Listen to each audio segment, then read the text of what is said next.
नमस्कार दोस्तों, ढोल में पोल चैनल में आप सब मित्रों का हार्दिक अभिनंदन करता हूं।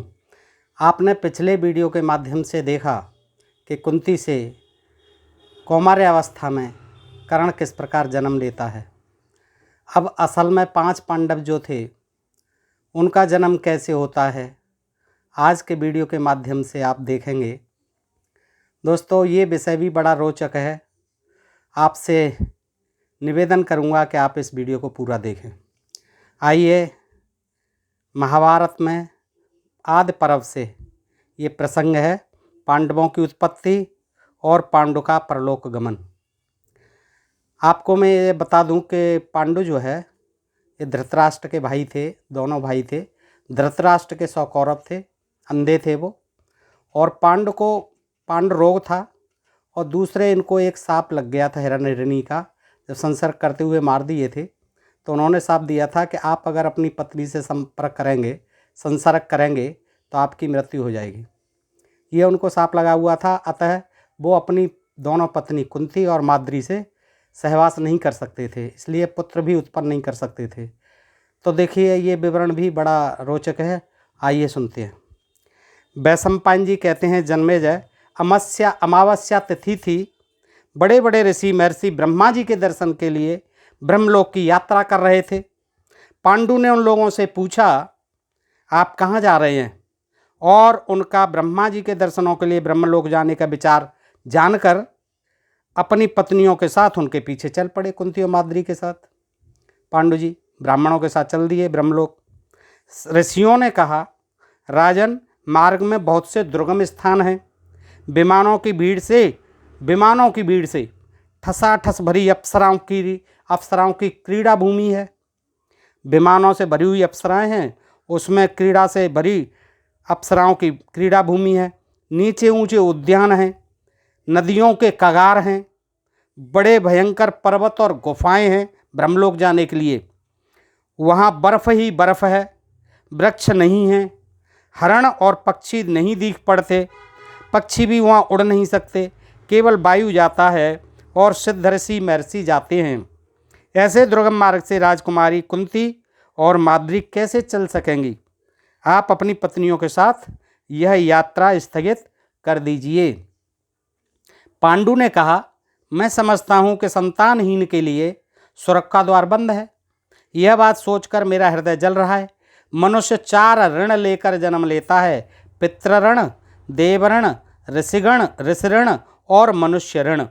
यज्ञ से देवता, स्वाध्याय और तपस्या से ऋषि, पुत्र तथा श्राद्ध से पितर एवं परोपकार से मनुष्य का ऋण उतरता है। मैं और सब ऋणों से मुक्त हो गया हूँ, परंतु पितरों का ऋण मेरे सिर पर है। मुझे यही अभिलाषा है कि मेरी पत्नी के पेट से पुत्रों का जन्म हो। ऋषियों ने कहा, धर्मातन, हम दिव्य दृष्टि से देख रहे हैं कि आपके देवताओं के समान पुत्र होंगे। हम दिव्य दृष्टि से देख पा रहे हैं कि आपके देवताओं के समान पुत्र होंगे। आप अपने इस देवदत्त अधिकार का उपभोग करने के लिए उद्योग कीजिए, प्रयास कीजिए। आपके देवताओं के समान पुत्र होंगे, आप देवताओं के समान पुत्र होंगे। इस दृष्टि को आप जो है प्रयास कीजिए पाने के लिए। आप अपने इस देवदत्त अधिकार का उपभोग करने के लिए उद्योग कीजिए, आपका मनोरथ सफल होगा। पांडु ऋषियों की बात सुनकर चिंतित हो गए। वे जानते थे कि किंदम ऋषि के शाप के कारण मैं स्त्री सहवास नहीं कर सकता।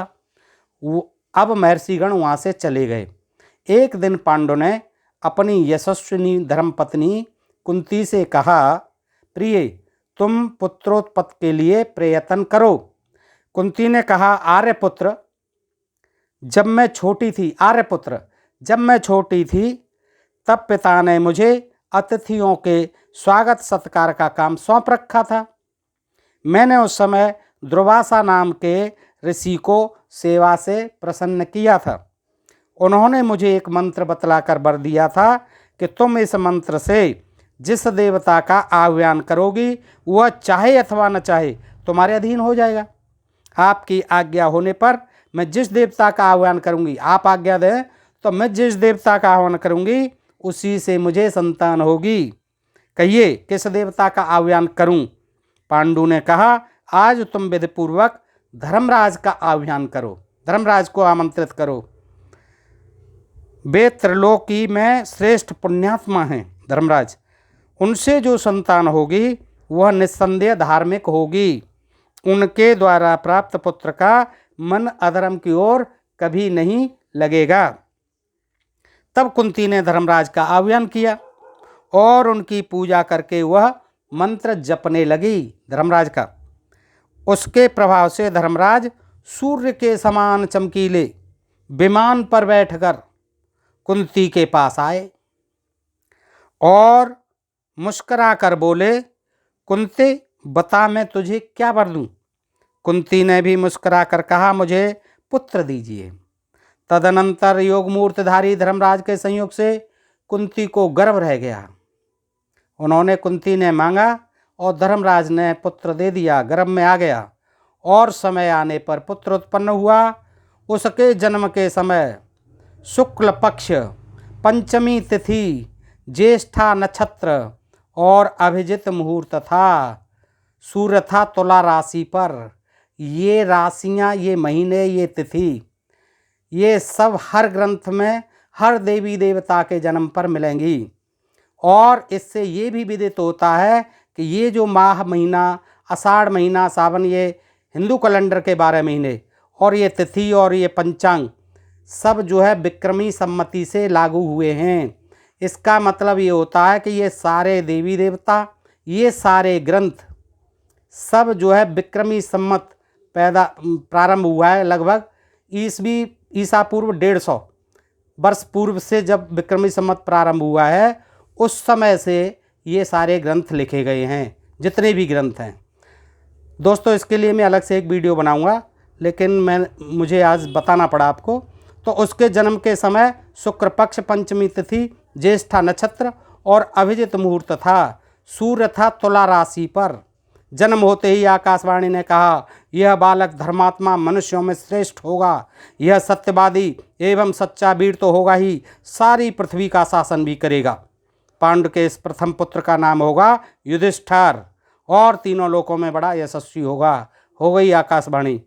कुछ दिनों के बाद राजा पांडु ने कुंती से फिर कहा, प्रिय, क्षत्रिय जाति बल प्रधान है, क्षत्रिय जाति बल प्रधान है, इसलिए ऐसा पुत्र उत्पन्न करो जो बलवान हो। तब पति की आज्ञा पाकर कुंती ने वायु का आह्वान किया, पवन देव का। महाबली वायुदेव हिरण पर सवार होकर आए। उनका वाहन हिरण था। वायुदेव तुरंत हिरण पर चढ़कर आ गए। कुंती की प्रार्थना से उनके द्वारा भयंकर पराक्रमी एवं अतिशय बलशाली भीमसेन का जन्म हुआ। इस प्रकार आपने देखा धर्मराज से युधिष्ठिर का जन्म और वायुदेव से पवन देव को बुलाकर उनसे पैदा हुए भीमसेन जी। उस समय भी आकाशवाणी हुई कि यह पुत्र बलवानों में शिरोमणि होगा। जन्मेजय भीमसेन के पैदा होते ही एक बड़ी विचित्र घटना घटी। भीमसेन अपनी माता की गोद में सो रहे थे, कुंती की में। इतने में वहाँ एक बाघ आया। अब पता नहीं महल में बाघ कहाँ से आ गया भाई। उससे डरकर कुंती भाग निकली। उन्हें भीमसेन की याद न रही। भीमसेन माता की गोद से एक चट्टान पर गिरे। जंगल में पहुंच गई वो दौड़ते दौड़ते, और वह चूर चूर हो गई। चट्टान चूर चूर हो गई उस बच्चे के वजन से। चट्टान के सैकड़ों टुकड़े देखकर राजा पांडु चकित हो गए। अब राजा पांडु भी दौड़ रहे होंगे उसके साथ। जिस दिन भीमसेन का जन्म हुआ उसी दिन दुर्योधन का भी जन्म हुआ था। यानी दुर्योधन और भीमसेन का जन्मदिन एक ही था। अब पांडु को यह चिंता हुई कि मुझे एक ऐसा पुत्र भी चाहिए जो संसार में सर्वश्रेष्ठ माना जाए। देवताओं में सबसे श्रेष्ठ इंद्र ही है। यदि वे किसी प्रकार संतुष्ट हो जाएं तो मुझे सर्वश्रेष्ठ पुत्र का दान कर सकते हैं। ऐसा विचार करके उन्होंने कुंती को 1 वर्ष तक व्रत करने की आज्ञा दी।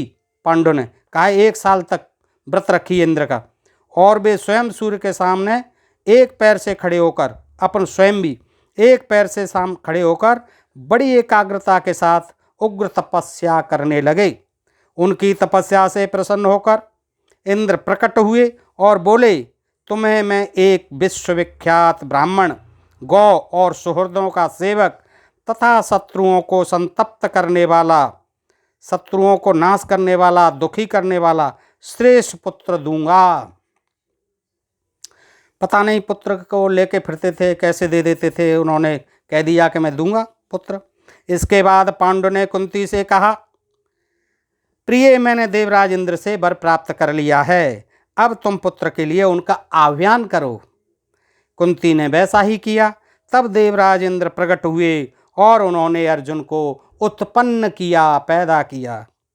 अर्जुन के जन्म के समय आकाशवाणी ने अपने गंभीर स्वर से आकाश को निनादित करते हुए कहा। उस समय आकाशवाणी भी अजीब चीज़ थी, बड़ी ज़रूरत के समय हो जाती थी आकाशवाणी कुछ खास अवसरों पर। तो अब हो गई, कुंती, यह बालक कार्तवीर अर्जुन और भगवान शंकर के समान पराक्रमी तथा इंद्र के समान अपराजित होकर तुम्हारा यश बढ़ाएगा। फिर एक दिन माद्री के अनुरोध करने पर, अब माद्री ने किया, दूसरी पत्नी ने, पांडु ने कुंती को एकांत में बुलाकर कहा, तुम प्रजा और मेरी प्रसन्नता के लिए एक कठिन काम करो, उससे तुम्हारा यश हो। पहले के लोगों ने भी यश के लिए बड़े बड़े कठिन कठिन काम किए हैं। वह काम यही है कि माद्री के गर्भ से भी संतान उत्पन्न हो। कुंती ने उनकी आज्ञा सिरोधार्य करके माद्री से कहा, बहन, तुम केवल एक बार किसी देवता का चिंतन करो, तुम केवल एक बार किसी देवता का चिंतन करो, उससे तुम्हें अनुरूप पुत्र की प्राप्ति होगी। माद्री ने अश्विनी कुमारों का चिंतन किया। दोनों भाई थे अश्विनी कुमार। उसी समय अश्विनी कुमारों ने आकर नकुल और सहदेव को जुड़वा उत्पन्न किया। दोनों भाई थे और दो पुत्र पैदा कर दिए उन्होंने, नकुल और सहदेव। दोनों बालक अनुपम रूपवान थे। उस समय आकाशवाणी ने कहा, ये दोनों बालक बल, रूप और गुण में अश्विनी कुमारों से भी बढ़कर होंगे। वे अपने रूप, द्रव्य, संपत्ति और शक्ति से जगत में चमक उठेंगे। सत्संग पर्वत पर रहने वाले ऋषियों ने पांडु को बधाई और बालकों को आशीर्वाद देकर क्रमशः नामकरण किया। युधिष्ठिर, भीम, अर्जुन और नकुल, सहदेव ये एक एक वर्ष के अंतर से उत्पन्न हुए थे। बचपन में ऋषि और ऋषि पत्नियाँ इनके प्रति बड़ी प्रीति रखते थे। राजा पांडु भी अपने पुत्र और पत्नियों के साथ बड़ी प्रसन्नता से वहाँ निवास करने लगे। दोस्तों, इसके बाद की कथा भी थोड़ी सी है, बड़ी विचित्र है। सती प्रथा का चलन भी उन दिनों था और यहाँ पांडु की मौत हुई है और उस अवसर पर माद्री ने अपने को वहाँ चिता में रख करके जला लिया, यानी सती हुई है। ये थोड़ा सा प्रसंग है, इसको भी सुनिए कि बसंत ऋतु थी, सारे वन वृक्ष पुष्पों से लद रहे थे। उनकी शोभा देख देख कर सभी प्राणी मुग्ध हो रहे थे। राजा पांडु उसी वन में विचर रहे थे और उनके साथ अकेली माद्री भी घूम रही थी। वह सुंदर वस्त्र धारण किए हुए बहुत ही भली लग रही थी। युवावस्था, शरीर पर झीनी साड़ी और मुख पर मनोहर मुस्कान देखकर पांडु के मन में काम भाव का संचार हो गया, मानो वन में आग लग गई हो। उन्होंने बलपूर्वक माद्री को पकड़ लिया। उसके बहुत कुछ रोकने और यथाशक्ति छुड़ाने की चेष्टा करने पर भी उसे नहीं छोड़ा। वे काम के नशे में इस प्रकार चूर हो रहे थे पांडु जी कि उन्हें सांप का कुछ ध्यान ही नहीं रहा, सांप को भूल गए। देव बस वे मैथुन धर्म में प्रवृत्त हुए। देव बस वे मैथुन धर्म में प्रवृत्त हुए और उसी समय उनकी चेतना नष्ट हो गई और वे मृत हो गए। माद्री उनके शव से लिपटकर आर्त स्वर से विलाप करने लगी। कुंती पांचों पांडवों को लेकर वहां पहुंची। कुछ दूर रहने पर ही माद्री ने कहा, बहन, तुम बच्चों को वहीं छोड़कर अकेली यहाँ आओ। वहाँ की दशा देखकर कुंती शोकग्रस्त हो गई। वह विलाप करके बोली, मैंने तो सर्वदा अपने पतिदेव की रक्षा की थी, आज उन्होंने सांप की बात जान बूझ कर भी तेरा कहना क्यों नहीं माना। माद्री ने कहा, बहन, मैंने तो बड़ी नम्रता और विकलता के साथ इन्हें रोकने की चेष्टा की, परंतु होनहार ही ऐसा था, वे अपने मन को बस में नहीं रख सके। कुंती ने कहा, अच्छी बात, अब तुम उठो, पतिदेव को छोड़कर इधर आओ, तुम इन बच्चों का पालन पोषण करो। मैं इनकी बड़ी पत्नी हूँ, इसलिए इनके साथ सती होने का मुझे अधिकार है। द्वापर युग में भी सती प्रथा थी। देखिए, कुंती कहती है कि मुझे सती होने का अधिकार है, मैं अब इनका अनुगमन करूंगी, इनके साथ ही जाऊंगी स्वर्ग। माद्री ने कहा, बहन, अपने धर्मात्मा पति के साथ मैं ही सती होऊंगी। मैं अभी युवती हूँ, अभी जवान हूँ, मुझे ही इनके साथ जाना चाहिए। तुम बड़ी हो बहन, इसके लिए मुझे आज्ञा दे दो। तुम मेरे पुत्रों के साथ भी अपने ही पुत्रों जैसा व्यवहार करना। मुझसे विशेष आसक्ति के कारण ही पतिदेव की मृत्यु हुई है, इसलिए भी मैं ही इनके साथ सती होऊंगी। क्योंकि इनकी मृत्यु का कारण मैं ही बनी हूँ, इसलिए मैं ही अधिकारिणी हूँ इनके साथ सती होने की। माद्री ऐसा कहकर अपने पतिदेव के साथ चिता पर चढ़ गई और पतलोक सिधारी। दोस्तों, ये प्रकरण था पांडवों का जन्म कैसे हुआ और पांडु की मृत्यु कैसे हुई और माद्री सती कैसे हुई। दोस्तों, पसंद आए तो लाइक, शेयर और सब्सक्राइब करना। ढोल में पोल चैनल को सब्सक्राइब करते रहना। धन्यवाद। जय हिंद, जय भारत।